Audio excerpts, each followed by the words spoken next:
Bienvenue sur Correspa, le podcast pour les entrepreneurs du fitness. Je suis Guillaume Legrand, fondateur de Correspa, et ici on parle business, franchise, rentabilité, stratégie et mindset pour aider les coachs et les entrepreneurs à ouvrir et développer un club de sport performant. Tu veux structurer ton activité, attirer plus de clients et maximiser tes revenus? Tu veux un concept clé en main qui fonctionne? Alors tu es au bon endroit. C'est parti! Bonjour à chacun et à chacune. Aujourd'hui, on se retrouve non pas avec Guillaume, mais avec Anne, une nouvelle arrivée chez Correspa. Salut Anne, est-ce que tu vas bien? Est-ce que tu peux te présenter, s'il te plaît? Bonjour Eva, merci pour l'invitation. Alors, je me prénomme Anne, je suis chargée de développement et coordination chez Correspa depuis le mois de juin 2025. Donc, je suis nouvellement arrivée. J'ai plusieurs missions. Ma mission principale est d'accompagner donc nos futurs franchisés à chaque étape de leur parcours. Donc, ça se situe du premier contact à l'ouverture de leur salle. Ensuite, j'ai une mission qui est plutôt orientée sur le développement des clubs avec un accompagnement des managers de clubs et une partie également suivie des fournisseurs et partenaires de Correspa.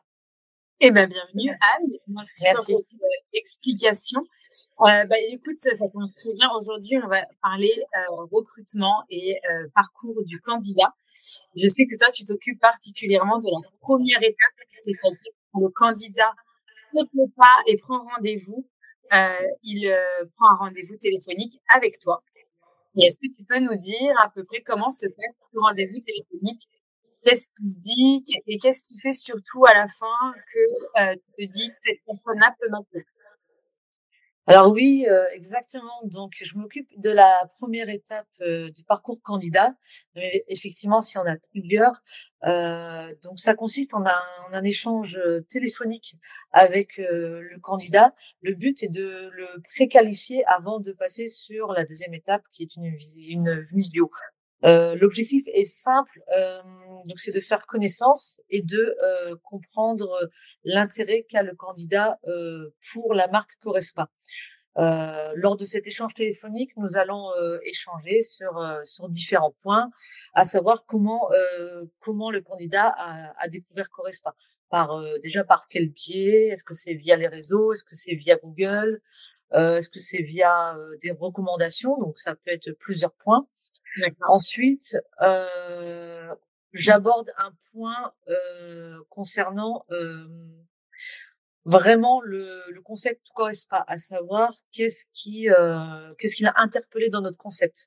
Donc, est-ce que c'est le modèle économique? Est-ce que c'est l'expérience digitale? Est-ce que c'est la partie suivi personnalisée? On va avoir un échange, en tout cas, autour de ce sujet. D'accord. Et ensuite, je vais demander au candidat d'évoquer son parcours et ses différentes expériences, notamment 3 points qui sont essentiels pour nous, des expériences qui vont être liées avec les 3 points suivants: la gestion, la communication et le management. Donc ça, c'est une partie qui est extrêmement importante chez nous pour déceler chez le candidat ses éventuelles compétences dans ces différents domaines. D'accord.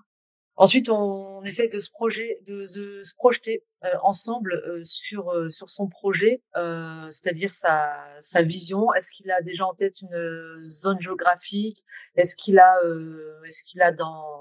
déjà défini un délai pour son projet? Est-ce que c'est un projet à court terme, moyen terme, long terme? Et puis, une fois que tout ça est rassemblé, je lui évoque avec lui la suite éventuelle du parcours, les prochaines étapes, si l'intérêt, bien sûr, est partagé aussi des 2 côtés. Et si c'est le cas, si après notre échange, je qualifie le candidat, je le fais passer à la deuxième étape, qui est la visio avec Guillaume. Et Guillaume, qu'on connaît bien. Exactement. D'accord.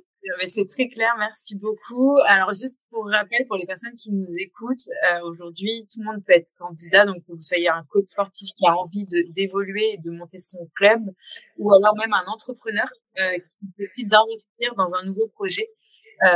Vous pouvez contacter Anne et on vous met tous les liens en description de cet épisode pour que vous puissiez appeler Anne et passer le cap et faire cette fameuse première étape. Du coup, il y a Anne, tu parlais tout à l'heure de management. Je voulais savoir, tu parlais des trois axes importants et notamment le management. Est-ce que tu as remarqué ou pas, c'était souvent ce qu'on sous-estimait peut-être le plus, surtout quand on veut monter un club de sport? Alors oui, effectivement. Alors on a beaucoup d'entrepreneurs qui pensent que le management en fait se réduit à alors je vais peut-être être un peu directe, mais en tout cas c'est la réalité, à donner des ordres, à donner des consignes, à être directif.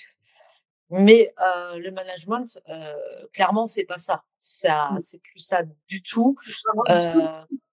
Voilà, c'est pas ça.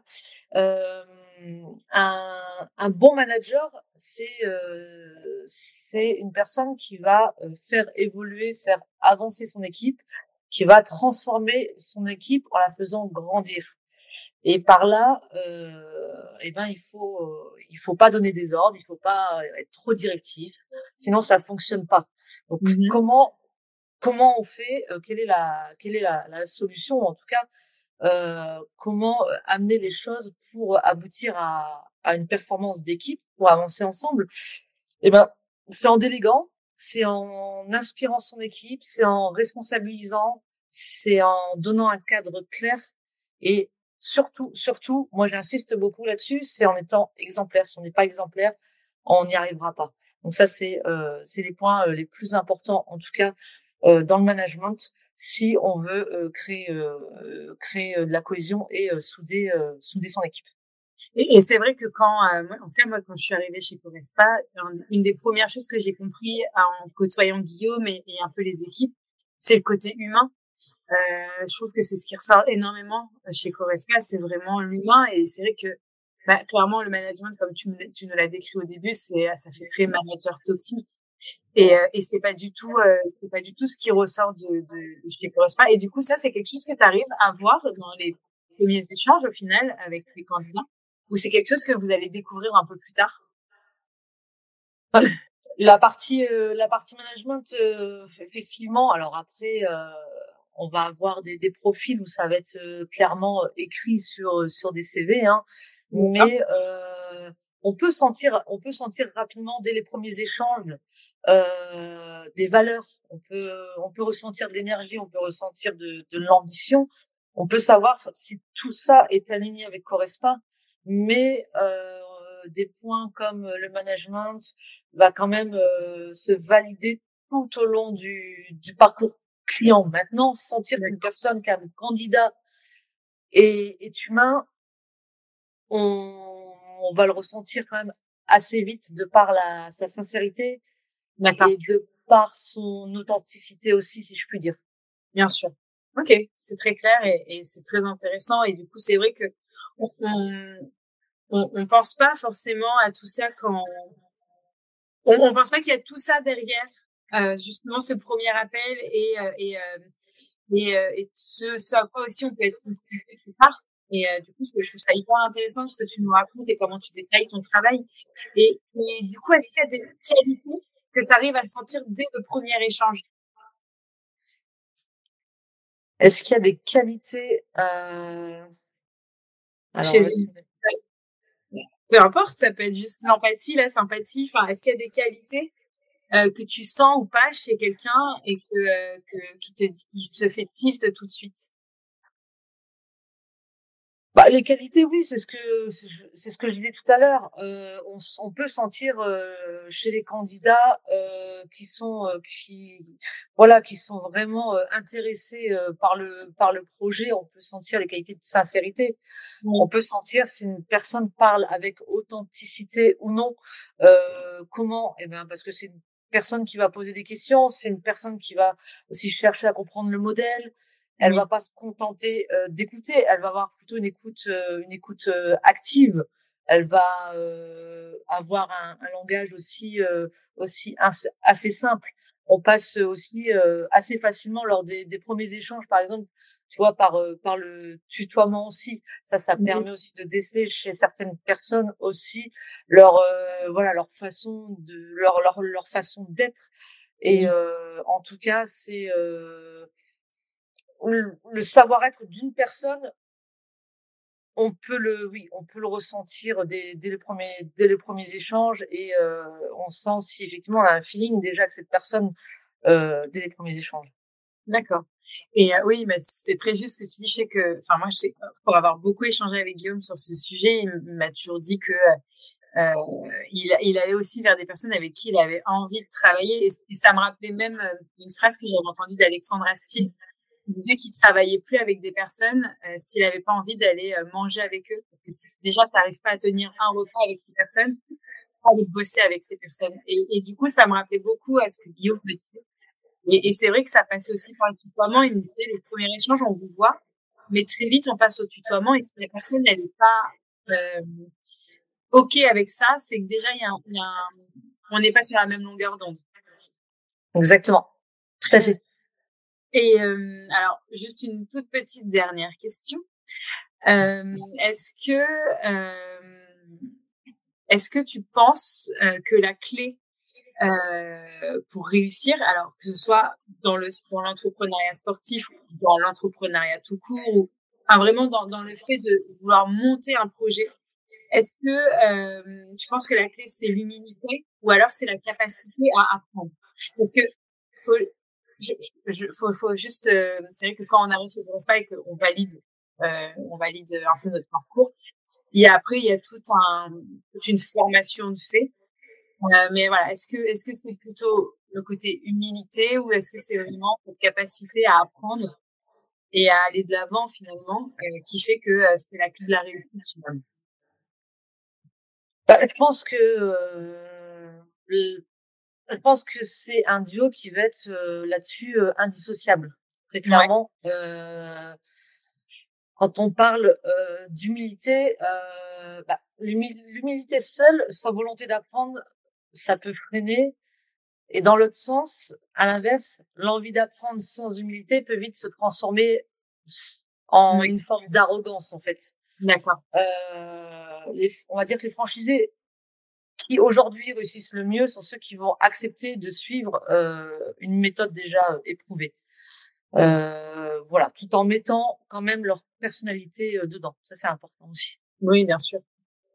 D'accord. Mais écoute, merci beaucoup pour tes réponses. Je pense qu'on comprend que chez Corespa, le recrutement, c'est assez structuré, mais on reste humain. C'est vraiment la valeur, je trouve, de Corespa, en tout cas de ma part.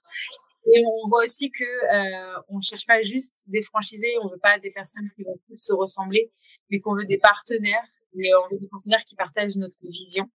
Alors, si jamais vous qui nous écoutez, vous vous reconnaissez là-dedans, vous pouvez prendre rendez-vous, vous pouvez nous poser aussi vos questions directement, soit sur nos différents réseaux ou par email. Et surtout, n'hésitez pas à prendre rendez-vous avec Anne et à passer cette première étape de recrutement. Vous allez voir, tout va très bien se passer. Et Anne, je te remercie. C'était une première pour toi. Exactement, c'était une première. Merci Eva. C'est bien passé. Et vous retrouverez très certainement Anne dans d'autres podcasts. Voilà, je l'annonce à Anne en même temps qu'à vous. Vous retrouverez Anne dans d'autres podcasts. Et j'espère à très vite à tout le monde. Et je vous dis à très vite. Merci Eva. Merci, à bientôt. Au revoir. Au revoir.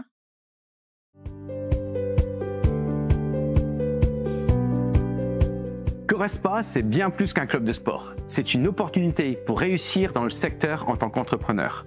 Tu veux lancer ton propre club sans partir de zéro?